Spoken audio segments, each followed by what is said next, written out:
Halo semuanya, senang berjumpa dengan anak-anak hebat Indonesia. Bagaimana kabar kalian hari ini? Tentunya sudah siap menyimak video pembelajaran dari Miss Riana. Pada video kali ini, kita akan belajar tentang masalah pokok ekonomi dan sistem ekonomi. Adapun tujuan pembelajaran setelah kalian menonton dan menyimak video ini adalah kalian mampu untuk menjelaskan permasalahan pokok ekonomi klasik dan modern, serta jenis-jenis sistem ekonomi yang diterapkan oleh negara-negara di dunia. Menurut kalian, apa yang menjadi masalah ekonomi? Tentu kalian masih ingat apa itu kelangkaan. Ya, benar sekali. Timbulnya kelangkaan terjadi karena tidak terbatasnya kebutuhan manusia, sementara alat pemuas kebutuhan yaitu barang dan jasa jumlahnya sangat terbatas.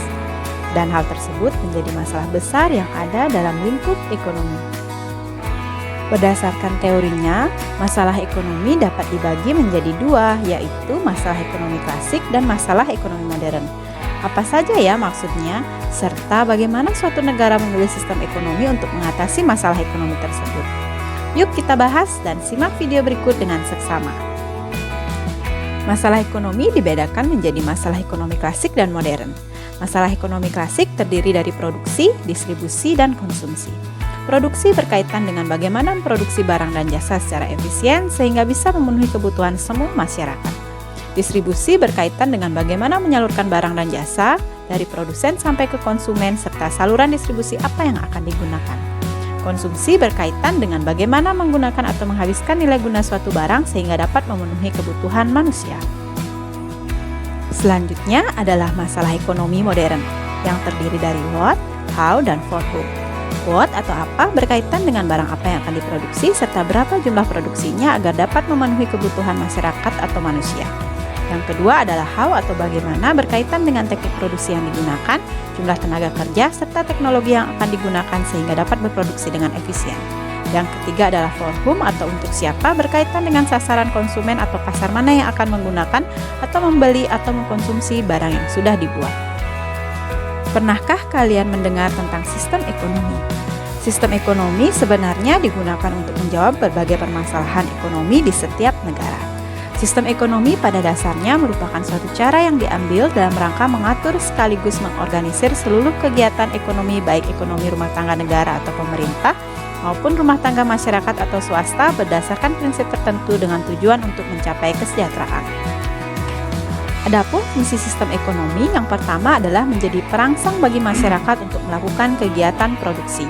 Yang kedua adalah menyediakan metode untuk mengkoordinasi kegiatan individu dalam perekonomian. Yang ketiga, menyediakan mekanisme tertentu agar hasil produksi dapat dibagi secara merata. Terdapat 4 sistem ekonomi, yaitu sistem ekonomi tradisional, sistem ekonomi komando, sistem ekonomi liberal, dan sistem ekonomi campuran. Sistem ekonomi tradisional. Sistem ekonomi tradisional menitik beratkan pada kebiasaan dan adat istiadat dalam menjalankan perekonomiannya. Dalam sistem ekonomi tradisional, masyarakat belum mengenal pembagian kerja, masih menggunakan sistem barter, belum mengenal uang sebagai alat pembayaran, serta kegiatan ekonomi yang dilakukan hanya untuk memenuhi kebutuhannya sendiri. Adapun negara-negara yang masih menerapkan sistem ekonomi tradisional adalah negara Ethiopia, Malawi, Mbaiki, Mobaye, dan Batang-Fau. Utamanya adalah negara-negara yang berada di kawasan Afrika.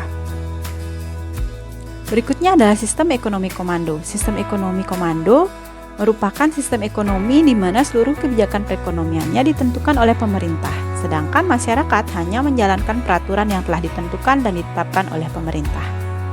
Adapun negara yang menerapkan sistem ekonomi komando dan sering dikenal dengan negara sosialis adalah Korea Utara. Selanjutnya adalah sistem ekonomi liberal. Sistem ekonomi pasar atau sistem ekonomi liberal adalah suatu sistem di mana negara memberi kebebasan kepada setiap orang untuk mengadakan kegiatan ekonomi. Nah, negara mana saja yang menerapkan sistem ekonomi liberal? Beberapa contoh negara yang menerapkan sistem ini adalah Amerika Serikat, Inggris, dan Jerman. Berikutnya adalah sistem ekonomi campuran.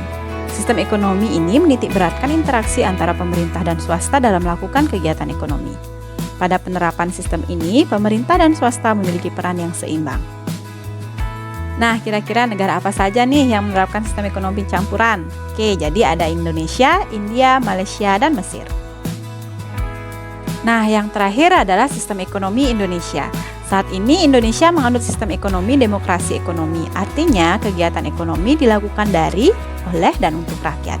Sistem ekonomi di Indonesia berdasarkan pada Pancasila dan Undang-Undang Dasar 1945, sehingga sering disebut sebagai sistem demokrasi ekonomi Pancasila. Baiklah, sekian penjelasan dari Miss Riana tentang masalah pokok ekonomi dan juga sistem ekonomi. Terima kasih sudah menonton. Sampai jumpa pada video pembelajaran selanjutnya.